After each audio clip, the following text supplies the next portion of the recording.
Mari kita membuka Alkitab kita di dalam Injil Lukas pasal 2. Injil Lukas pasalnya yang kedua. Kita membaca ayat 11, 12, 13 sampai 14. Injil Lukas pasal 2.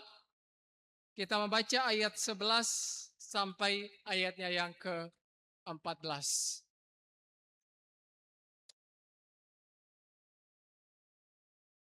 Kita akan baca sama-sama, judulnya Gembala-Gembala, ayat 11, 1, 2, 3. Hari ini telah lahir bagimu Juru Selamat, yaitu Kristus Tuhan di kota Daud. Dan inilah tandanya bagimu, kamu akan menjumpai seorang bayi, dibungkus dengan lampin dan terbaring di dalam palungan. Dan tiba-tiba tampaklah bersama-sama dengan malaikat itu sejumlah besar bala tentara surga yang memuji Allah, katanya, kemuliaan bagi Allah di tempat yang maha tinggi dan damai sejahtera di bumi di antara manusia yang berkenan kepadanya. Demikian jawab pembacaan firman Tuhan. Saya baca ayat yang ke-14 yang menjadi ayat yang kita bahas dan kita dengar pada hari ini. Kemuliaan bagi Allah di tempat yang maha tinggi dan damai sejahtera di bumi di antara manusia yang berkenan kepadanya. Tema firman Tuhan hari ini saya berikan kemuliaan bagi Allah dan damai sejahtera di antara manusia. Shalom, selamat hari Minggu buat kita semua. Saya melihat muka-muka Bapak Ibu dan Saudara hari ini bercampur. Ada yang sukacita, ada juga muka-muka yang bukan duka cita.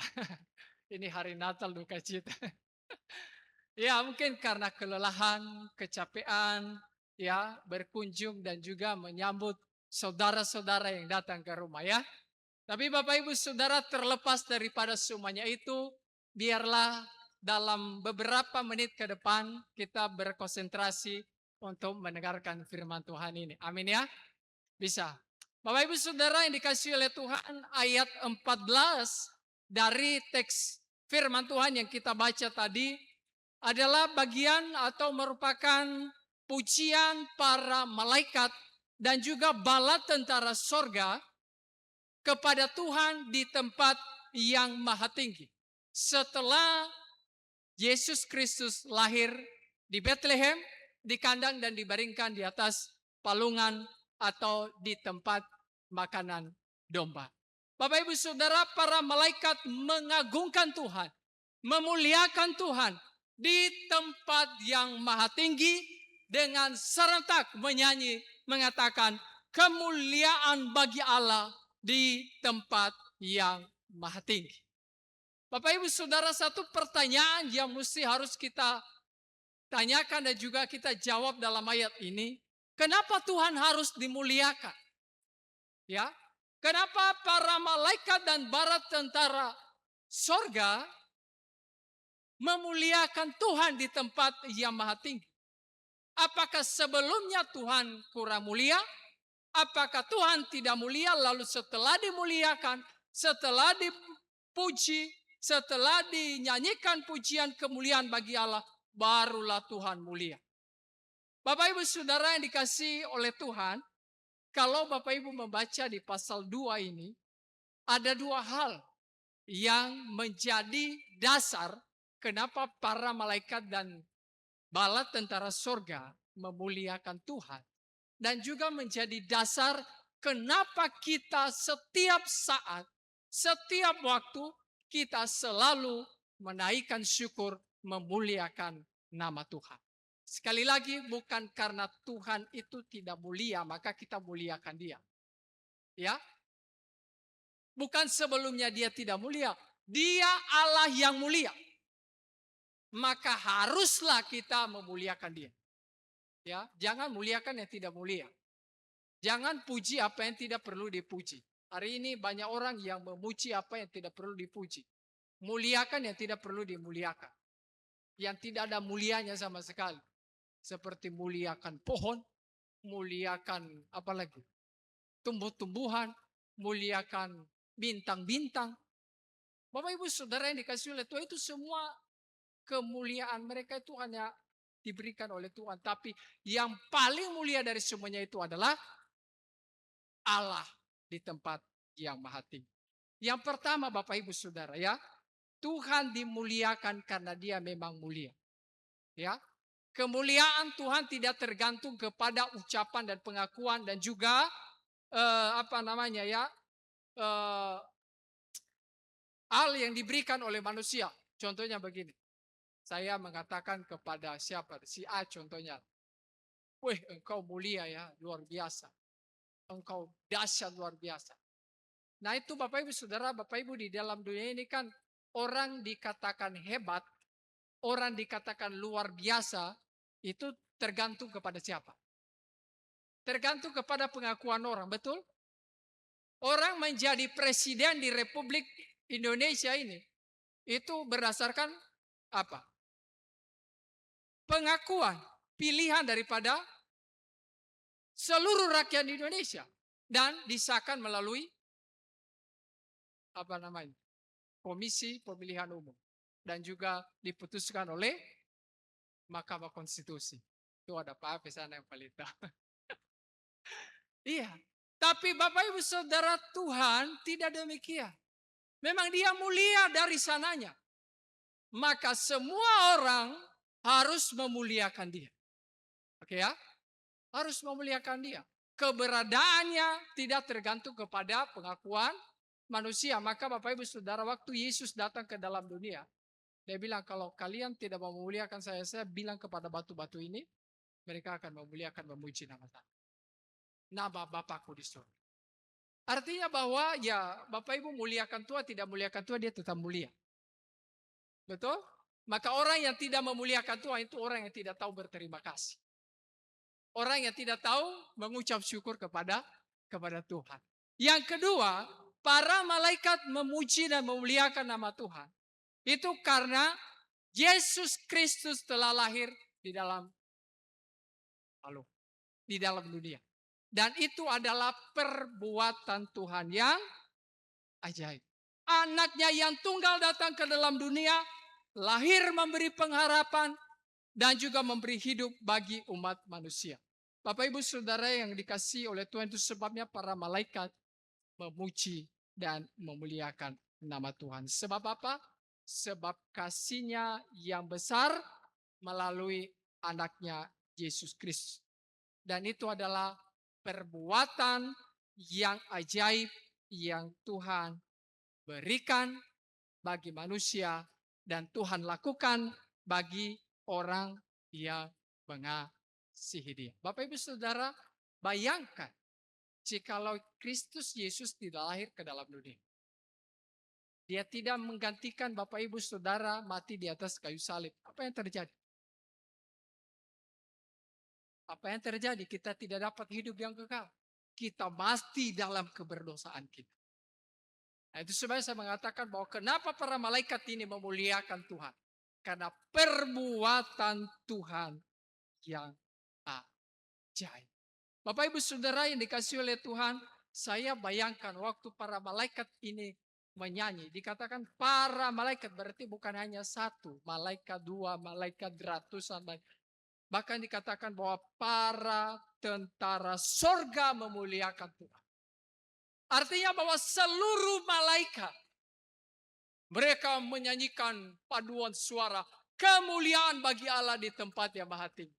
Saya bayangkan begini, ada tidak yang berani, malaikat satupun, saya bilang saya tidak mau ikut paduan suara. Anak Allah lahir dan mereka memuliakan Tuhan, naikkan syukur. Lalu satu malaikat bilang, saya tidak mau ikut, ya saya absen hari ini. Saya ada kerja dulu.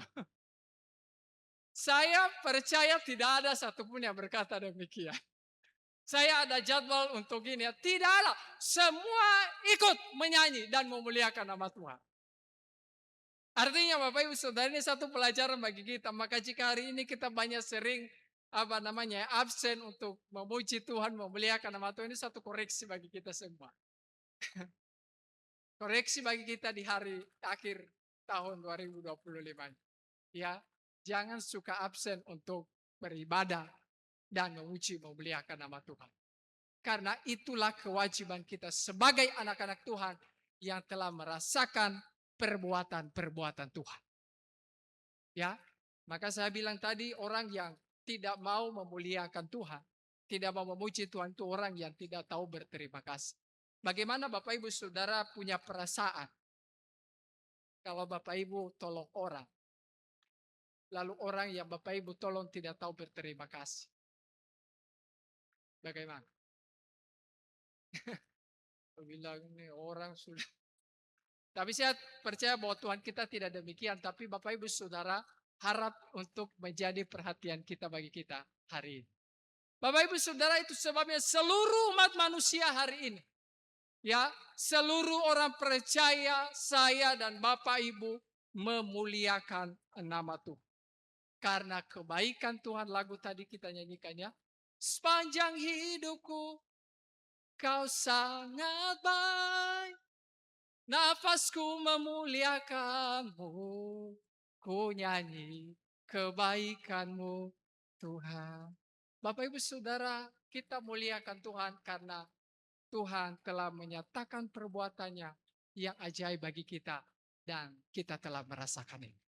Maka setiap hati, setiap mulut orang percaya, anak-anak Allah wajib memuliakan dia. Bapak Ibu Saudara yang dikasihi oleh Tuhan, ya, di dalam dunia ini ada banyak orang yang ingin dimuliakan, ingin dipuji, ingin dikenal, ingin apa lagi? Ingin namanya tersohor, tidak tahu entah untuk kepentingan apa, kepentingan politik, entah kepentingan apa, ya Bapak Ibu Saudara. Tapi Bapak Ibu Saudara, saya mengatakan bahwa itu hanyalah kepura-puraan. Kita saksikan di media sosial hari ini, ya, yang penuh dengan kepalsuan yang dipoles begitu luar biasa. Ada seorang bapak yang datang ke tempat bencana, lalu dia pikul satu karung beras. Saya bilang ini luar biasa bapak satu ini, ya. Coba datang ke Papua sini, pikul satu karung beras ke Karmel, ke kampung tiba-tiba sini. Ada banyak lagi yang lain Bapak Ibu Saudara, seperti mengerti apa yang dialami oleh manusia.